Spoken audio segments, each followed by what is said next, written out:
Il est 13h à Massalikul Jinan et à Tivaouane, la même heure dans nos studios, le journal. Mansour Ba. Au sommaire, Macky Sall attendu à Tivaouane ce vendredi. Le chef de l'État se rend dans la cité religieuse pour présenter ses condoléances suite au drame à l'hôpital Mame Abdou Aziz Sy. Nous serons en direct avec notre correspondant Pape Mamadou Ndaw en début d'édition. Pendant ce temps, le Khalif général des Mourides est attendu à Dakar pour une visite de 3 jours. Serigne Mountakha Bassirou va diriger la prière du vendredi à la mosquée Massalikul Jinan. Le sélectionneur national Aliou Cissé a publié la liste de 26 joueurs pour les 2 premières journées des éliminatoires de la CAN 2023. 3 nouveaux profils intègrent la tanière, dont Iliman Ndiaye, le joueur de Sheffield United. Plus de détails dans le journal des sports de Neydom Diouf. Radio Sénégal, l'info en toute responsabilité.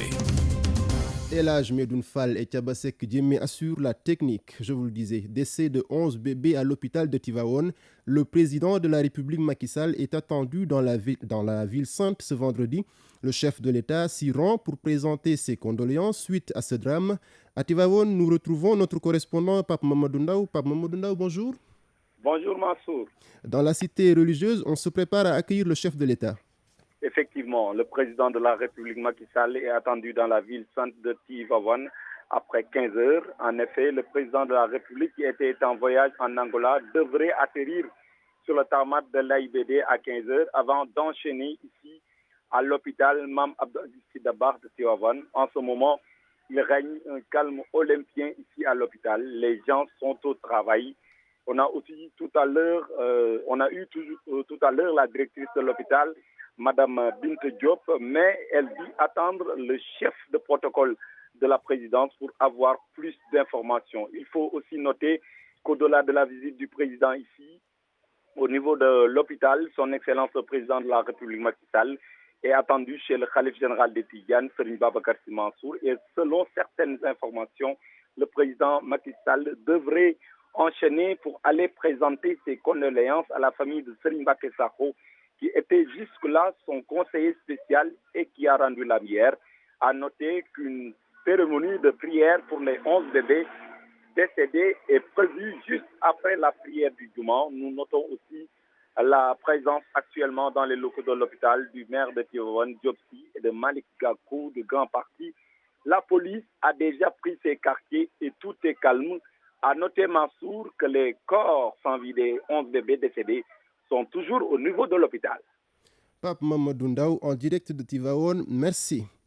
Après ce drame, des mesures ont été prises, dont la nomination d'un nouveau ministre de la Santé, une nomination bien accueillie par les acteurs sanitaires de la région de Thiès. Ils se disent convaincus que Dr Marie-Khemesse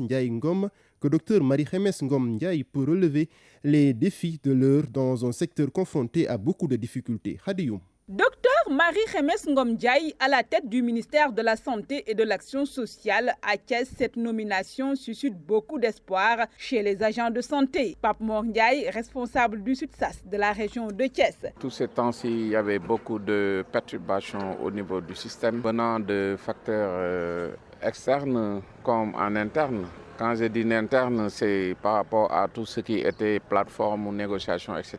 Donc si aujourd'hui il y a eu ce changement, on ne peut que espérer qu'il y aura donc une autre mode de gestion. Ibrahima Seck est le chargé des revendications sous-section SUTSAS de l'hôpital Ahmadou Sakhir Ndiéguène de Thiès. Depuis certains temps, tout le monde voit les troubles qu'on trouve au niveau du secteur de la santé. On a beau relever des directeurs, on a beau sanctionner des agents, la tête n'était pas encore touchée. Le nouveau ministre de la Santé aura du pain sur la planche. C'est l'avis de ces 2 hommes. Ils sont venus accompagner des parents malades à l'hôpital régional de Thiès. Vous savez, les gens sont malades et les moyens manquent. C'est pourquoi le travail qui attend le ministre est énorme. Elle doit renforcer davantage le système de santé. Les travailleurs doivent être motivés.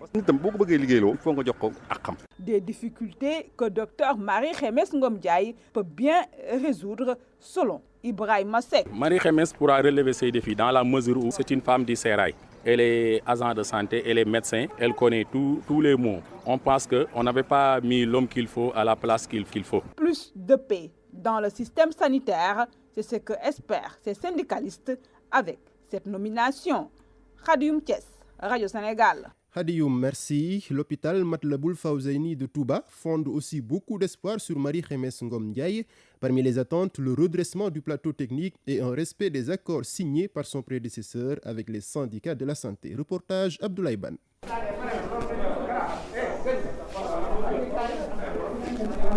Hôpital Matlaboul Fawzaini, ici on s'occupe des urgences. Pas un seul mot sur la nomination du nouveau ministre de la Santé, si ce n'est celui du chargé des revendications de la sous-section Sud-SAS, Mbaye Faye.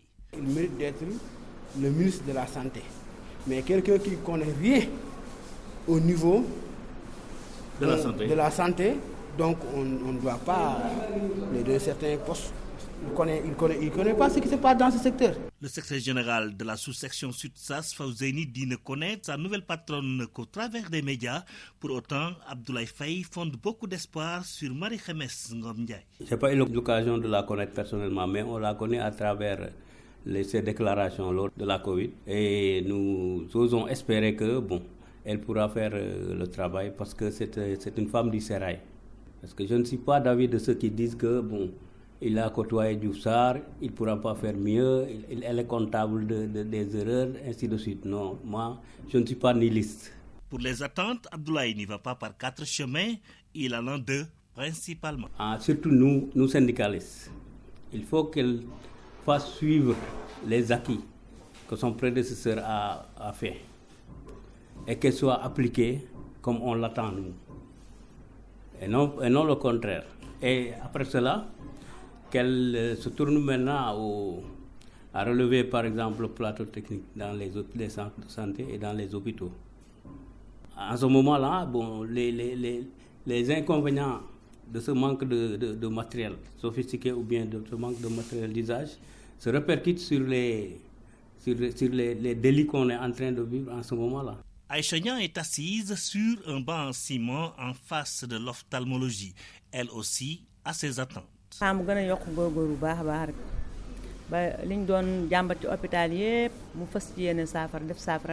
une salle en train de déjeuner avec leur patron, une stagiaire jette son grain de sel. Nous attendons de Madame la ministre un redressement du secteur. Abdoulaye Ban, Touba, RTS. Abdoulaye Ban, en marge d'une rencontre avec les journalistes et membres de la société civile, le coordonnateur du Forum civil Birahim Seck s'indigne du drame survenu à l'hôpital de Tivaouane. Selon lui, des mesures idoines doivent être prises. Propos recueillis par Oumili. Un pays doit être géré de façon sincère. Un pays doit être géré de façon rigoureuse. On ne peut pas continuer à vivre de la politique politicienne. On ne peut pas continuer également à bloquer tous les réseaux de redevabilité et vouloir avoir des résultats. Et nous l'avons toujours dit, le président public a tous les rapports sur le dysfonctionnement des hôpitaux, des établissements pénitentiaires, mais également sur le dysfonctionnement du système éducatif. Donc il lui appartenait depuis des années à prendre les mesures pour que les hôpitaux soient des hôpitaux de qualité, que les services soient des services de qualité. Mais en ayant le courage surtout de réformer.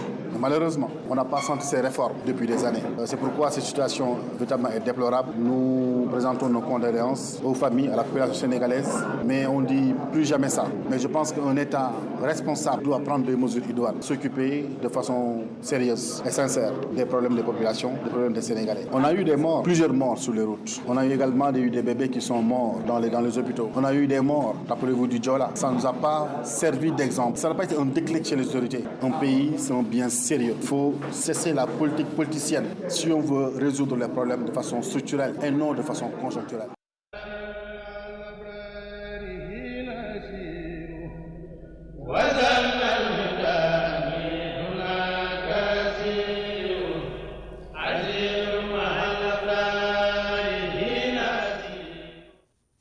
Le khalife général des Mourides est attendu aujourd'hui à Dakar. Un séjour de 3 jours du 27 au 29 mai dans la capitale. Serigne Mountakha Bassirou Mbacké va effectuer la prière du vendredi à la mosquée Massalikul Jinan. Par la suite, le saint homme va échanger avec des fidèles mourides avant de retourner à Koloban, à la maison Serigne Touba. La dernière visite du khalife général des Mourides remonte à 2019 lors de l'inauguration de la mosquée Massalikul Jinan. Pour prendre l'ambiance à Massalikul Jinan, nous retrouvons notre reporter Pape Yoro Touré. Bonjour. Allô, Pape Yoro. Allô, Papa Yoro. Oui, Mansour, vous allez bien? Ça va bien, et vous? Quelle est l'ambiance sur place? Ça se passe, le marabout est là depuis midi. Et actuellement, nous sommes avec Cheikh Sall, qui va nous dire comment se passera la visite du marabout à Dakar. Ce sera une visite pour 3 jours. Bonjour aux auditeurs de la RTS. Bonjour, chers auditeurs. Comme l'a dit, le Khalif est déjà ici à la grande mosquée Masalikul Jinan. Ça fait presque 30 minutes depuis 12h30 pour les besoins de la prière du vendredi. Mais c'est une visite, c'est un séjour de 3 jours du Khalif à Dakar. Aujourd'hui, demain, samedi et après-demain, dimanche. Une visite cadre des ziyaras annuels chaque année. Vous savez très bien que le Khalif est absent à Dakar depuis 3 ans. Après l'inauguration de l'école Jinan, c'était le 27 septembre 2019. 3 ans après, le Khalif à Dakar, dans un contexte un peu particulier, le climat social est tendu, la sécurité n'est pas au rendez-vous à Dakar. On espère bien qu'après cette visite-là du Khalif général des Mourides, des recommandations vont suivre, des prières aussi pour le climat social, mais aussi pour prier pour le repos, parce que nous sommes, comme vous le savez, dans un contexte de deuil national avec le décès des 11 bébés là-bas à Tivaouane. Vous l'avez dit, j'ai écouté votre reporter sur place faire le point. Je pense aujourd'hui ici à la grande mosquée Masalikul Jinan, vous entendez sûrement avec les chassaïds qui retentissent, les panégyriques du chef, le prophète Mohammed paix et salut sur lui, mais des panégyriques qui sont également des prières à l'endroit de tous les de tous les Dakarois. Aujourd'hui, je pense que cette visite est vraiment particulière. Dans le cadre des prières que va le patriarche de Darou Minam ici à la grande mosquée Masalikul Jinan. Oui, Mansour, comme vous l'avez entendu, l'ambiance est là. Oui. Les mourides ont répondu présent. Cela se passe dans un contexte où nous connaissons ce qui se passe dans le secteur sanitaire. Nous attendons des prières et des recommandations venant de nos chefs religieux comme de nos chefs constitutionnels.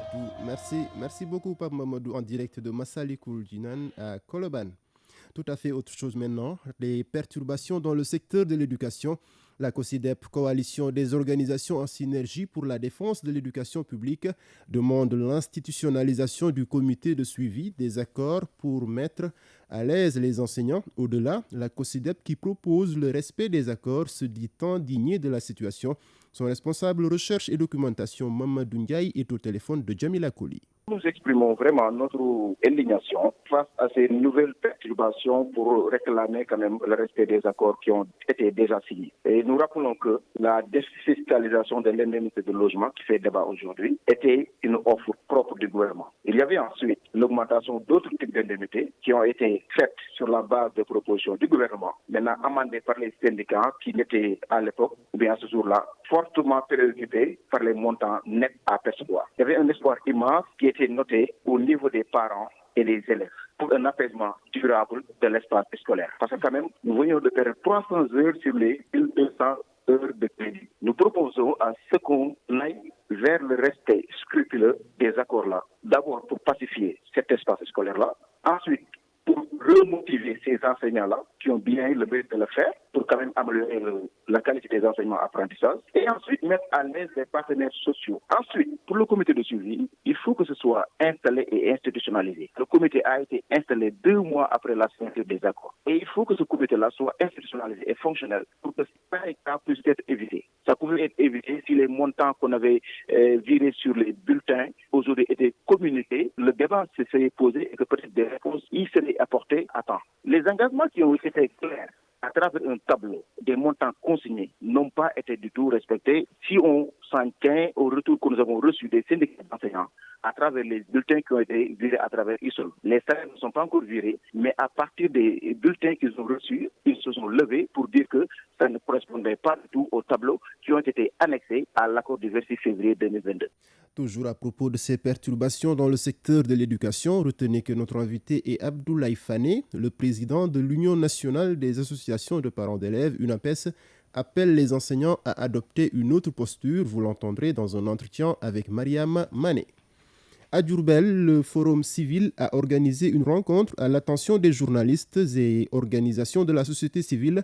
Le prétexte échangé sur les questions liées au fonds minier. Des sessions de renforcement de capacité sur d'autres thématiques seront également tenues. Bambey Oumili. À Diourbel, des journalistes et des membres de la société civile sont imprégnés des réglementations du secteur extractif au Sénégal. Cette rencontre organisée par le Forum civil s'inscrit dans le cadre du projet pour la transparence et la redevabilité dans la gestion des ressources publiques pour la réduction des inégalités. Le cadre juridique et institutionnel des mines et les questions liées au fonds minier étaient au cœur des échanges. Brahim Seck, coordonnateur général du Forum civil. Il est inconcevable aujourd'hui que les entreprises produisent du chiffre d'affaires et que le fonds d'appui au développement local ne soit pas opérationnel. Qu'on soit en 2022, que l'arrêté interministériel qui doit consacrer la répartition du fonds d'appui et des péréquations au titre 2021 ne voit pas également le jour, y compris la part que l'État devait aux collectivités territoriales au titre 2019. Aujourd'hui, on se rend compte qu'au niveau des sites miniers, il y a une dégradation inconcevable de l'environnement, une dégradation de la biodiversité. Malheureusement, jusqu'à présent, on attend à ce que les fonds de réhabilitation soient opérationnels. Le coordonnateur général du Forum civil invite l'État à prendre ses responsabilités afin que les fonds miniers soient opérationnels. Brahim Seck. C'est le gouvernement qui refuse de prendre ses responsabilités devant les entreprises pour que les fonds soient opérationnels. C'est pourquoi nous avons aujourd'hui des suspicions légitimes sur des pratiques qu'on pourrait juger d'illicites entre le gouvernement et les entreprises. C'est regrettable, mais nous allons continuer également à faire le plaidoyer pour que les autorités aillent dans le sens rendre opérationnels ces fonds miniers. Pour outiller davantage les professionnels de l'information et de la communication, M. Seck annonce des sessions de renforcement de capacité sur la réglementation des hydrocarbures et des mines, l'architecture du système fiscalier sénégalais et autres thématiques seront également prises en compte. Oumili Bombay, Radio Sénégal. Oumili, merci. Les populations de 9 villages de la commune de Niaming, département de Médina Yoro Foulah, se donnent la main pour construire un pont artisanal et une radier sur la rivière de Kibassa qui traverse ces 9 villages. L'infrastructure pourrait, selon elle, aider à booster le développement de la zone, mais surtout faciliter leur déplacement en période hivernale. Reportage Samba Baldé. Kibassa, Suruel, Sinthian Oumar, des villages dans la commune de Niamine traversés par une rivière. Ici, les populations peinent à se déplacer pendant la saison des pluies pour aller se soigner ou vendre leurs productions agricoles à Médina Yoro Foulah. Ces populations qui sont là aujourd'hui, dont les activités principales sont l'agriculture, se voient coincées pendant l'hivernage pour aller mener leurs activités au niveau des champs, au niveau de l'élevage. De l'autre côté, les populations de Souriel, Touba Fouladou et de Dimiskandawen, Sinthian Omar passe par cette route, traverse cette rivière pour aller à Médina Yoro Foulah, se soigner, vaquer à d'autres occupations, mais surtout inonder le marché de Médina Yoro Foulah en mil et maïs. Toutefois, elles ont uni leurs forces pour construire un pont artisanal et une radier comme alternative. Amadou Sadio Keita, un des initiateurs. Les populations se sont donné les mains, ils se sont cotisés, ils fournissent leurs efforts physiques pour faire une couche de béton sur cette route longue de 50 mètres, similable à radier, qui va permettre à l'eau de traverser pendant l'hivernage. Les populations qui veulent un mieux-être réclament un pont à Kibassa à hauteur de la rivière. Amadou Sadio Keita. Nous manquons tous les moyens. Nous savons que l'État est en train de mener des actions sociales de développement, mais nous invitons également nos autorités du département de Médina Yoro Foulah, de la région de Kolda, en l'occurrence le président Macky Sall, de nous soutenir au niveau de la rivière de Kibassa pour nous construire un pont. Les jeunes, les femmes, les vieux des 9 villages ont participé aux travaux de construction du pont artisanal de la radier. Médina Yoro Foulah, Samba Baldé pour Radio Sénégal. Et puis, situation Covid du jour, retenez que 6 nouveaux cas positifs ont été enregistrés sur 892 tests réalisés. Il s'agit de 6 cas communautaires, 6 patients sont déclarés guéris, aucun nouveau décès n'a été noté. Le monde bouge et vous devez le savoir. C'est pourquoi Radio Sénégal vous tient informé des faits, gestes et paroles qui impactent la marche du monde. C'est géo, c'est politique et c'est international. Le sommet extraordinaire de l'Union africaine s'ouvre à Malabo, en Guinée équatoriale. Les ministres africains des Affaires étrangères examinent les déclarations à soumettre aux chefs d'État en fin de semaine. Au menu notamment la question humanitaire. Le continent est fragilisé par la crise sanitaire liée au Covid-19 et la guerre en Ukraine qui plombe les économies. la création d'une agence humanitaire africaine et la mise en place d'un fonds spécial d'urgence qui sera alimenté par la participation financière de chaque pays sont évoquées. Une déclaration à cet effet sera soumise au chef d'État samedi prochain. Une attaque dans l'est du Burkina Faso a fait au moins 50 morts. L'attaque a ciblé mercredi des civils qui tentaient de quitter la commune de Madjouari, placée sous blocus par des djihadistes. Le gouverneur de la région a déclaré que ces exécutions ont été commises par des individus armés non identifiés. Dans ce pays, les violences attribuées au mouvement djihadiste ont lieu depuis 2015 et ont déjà fait plus de 2000 morts et 1,8 million de déplacés. Radio Sénégal, les sports. Le journal des sports avec vous, Ndaïdom Tchouf. Bonjour. Bonjour, Masroba. Le sélectionneur national Aliou Cissé a publié sa liste où on ne note pas de surprise. Oui, tout à fait. Une liste est publiée sur le site de la Fédération sénégalaise de football puisque la conférence de presse qui était programmée a été annulée à cause du deuil national qui frappe le Sénégal avec ce drame à Tivaouane. Sur cette liste de 26 joueurs, on retrouve donc principalement les champions d'Afrique avec cependant 3 nouveaux, comme vous l'avez dit, Demba Seck de Torino, Iliman Ndiaye de Sheffield United et Alpha Djonkou de FC Barcelone. Nous écoutons d'abord l'analyse de notre consultant en football, Cheikh Tidiane Biteye, sur cette liste. On ne s'attendait pas à des surprises quand même. Il a 2 matchs contre le Bénin qui est son principal challenger. Le Rwanda, c'est pas tellement un foot de guerre. Le Mozambique, qui est vraiment en perte de vitesse, on peut que épouser le conformisme sur ce qu'il a fait par rapport à la liste. Il y a une excellente ambiance psychologique parce que c'est le groupe qui a gagné la CAN. On a vu qu'Ismaïla depuis très longtemps, il n'est pas compétitif, il ne joue pas avec Watford. Bon, il est out avec le Bayern. Bamba Dieng, il a la cuisse, mais pour conserver cette ambiance, ensuite garder la symbiose déjà existante, je pense que c'est une bonne chose de les garder, et de la même manière pour les gardiens. Voilà, retour des gardiens avec Sénidien et Alfred Gomis. Les Bleus, on en a parlé, ils sont 3 donc dans la tanière pour ces 2 matchs. Demba Seck de Torino, Iliman Ndiaye de Sheffield United, Alpha Djonkou de FC Barcelone. Écoutez l'appréciation qu'en fait Cheikh Tidiane Biteye sur leur sélection. On a vu que Aliou a intégré Iliman, ça n'a pas été une surprise parce qu'on l'a suivi un peu avec Sheffield au niveau de la D2 en Angleterre, il était titulaire, il était compétitif.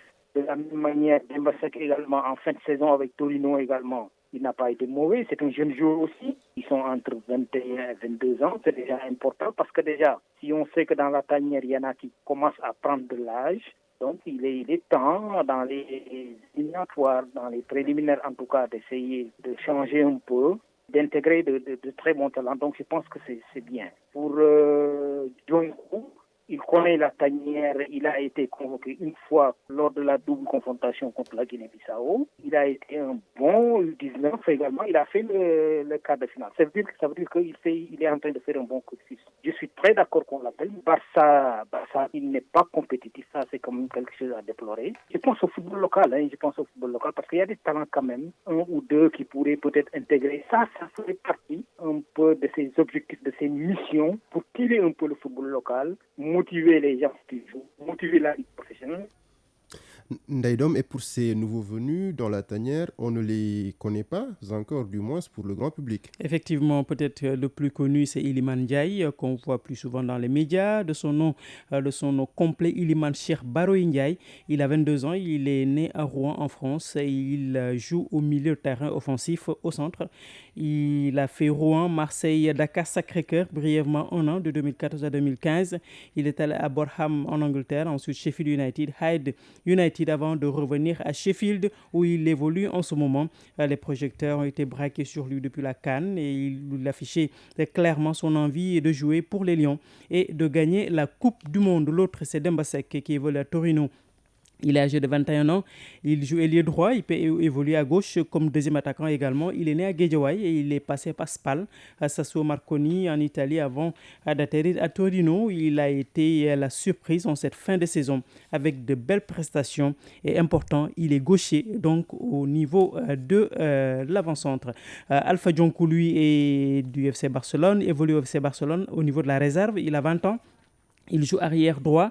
Il est né en Casamance à Sindoni. Il a fait ses preuves à l'Académie de Majorque, puis il a intégré le centre de formation de Manchester City. C'était en 2017.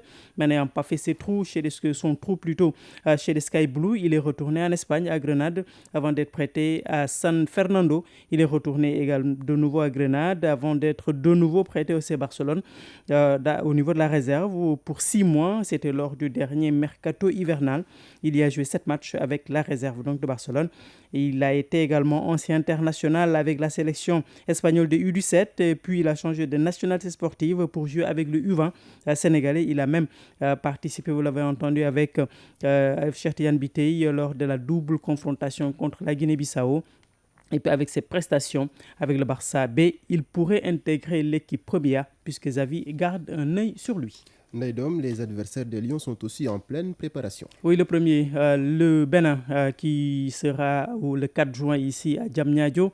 Moussa Latunji, c'est le sélectionneur des écuries du Bénin par intérim. Il a publié lui aussi ce mardi une liste de 26 joueurs composée essentiellement de joueurs ayant disputé les éliminatoires de la CAN 2021, puisque le Bénin n'a pas fait la CAN 2022. Les écuries ont donc démarré leur stage de préparation depuis lundi, mais on note cependant l'absence du milieu de terrain, Jordan Adeoti, qui a quitté le regroupement pour des raisons d'ordre familial. Le deuxième adversaire du Sénégal, c'est le Rwanda, qu'il doit rencontrer le 7 juin à Kigali. Sur le banc des Amavubi, c'est l'Espagnol Carlos Alos Ferrer qui a pris la sélection au mois de mars dernier.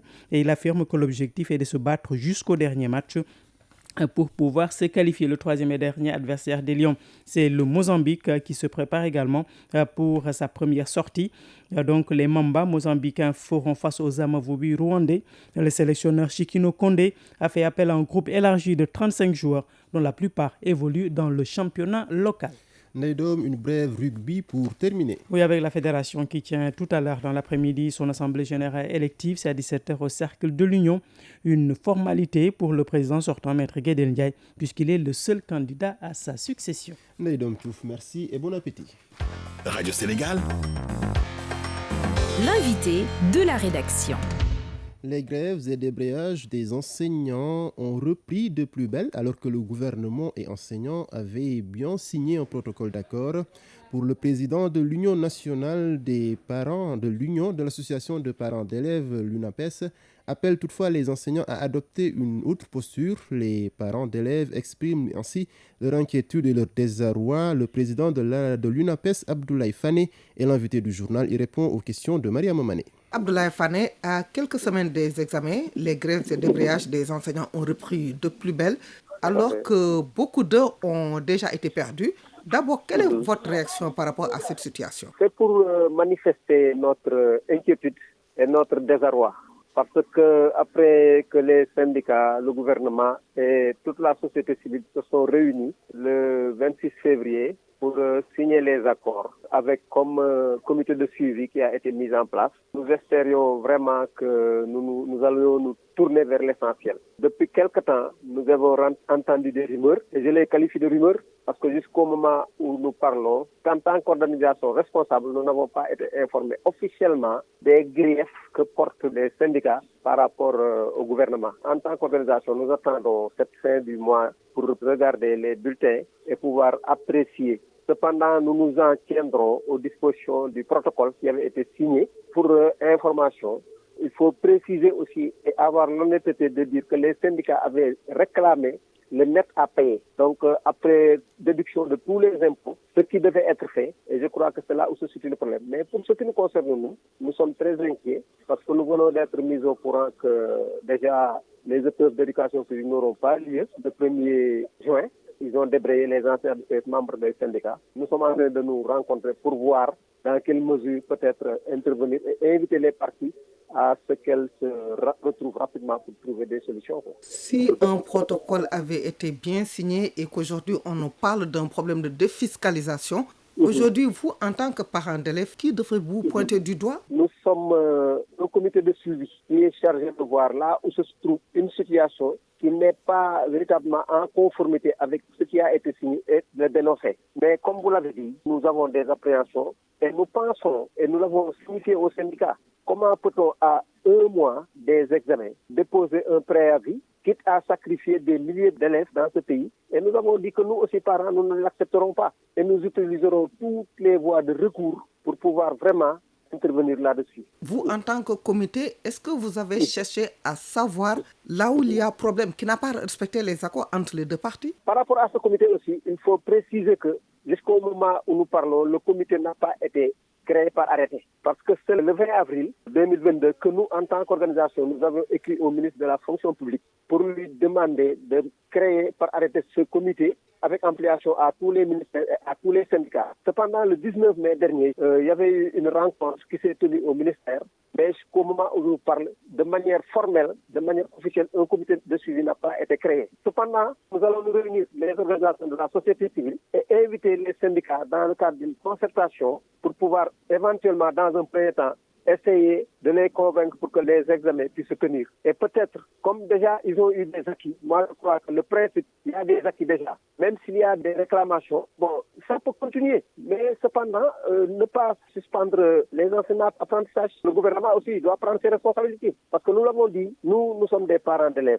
La Constitution, en son article 8, reconnaît le droit à l'éducation, qui est consacré. Donc, il va falloir que quand même le droit à l'éducation, tel que prescrit dans la Constitution, puisse être respecté. Même s'il y a par ailleurs le droit de grève, moi je crois que sacrifier des milliers d'élèves dans ce contexte-là, d'autant plus qu'il y a eu déjà des retards qu'il va falloir combler pour des personnes véritablement qui ont un souci pour vraiment les enfants de ce pays. Je crois qu'il serait bien de ne pas suspendre les enseignements apprentissages, de ne pas aller en grève, mais continuer les négociations. Abdoulaye Fane, Radio Sénégal vous remercie. Merci à Medoun Fall pour la technique, Digital Ndiemessar, CDM Ousmane Diop, coordination Demba Malik Mout Ibrahim Assadi, réalisation Ousmane Beng. Devant ce micro, Mansourba, je vous retrouve demain à la même heure, toujours avec le même plaisir. D'ici là, portez-vous bien.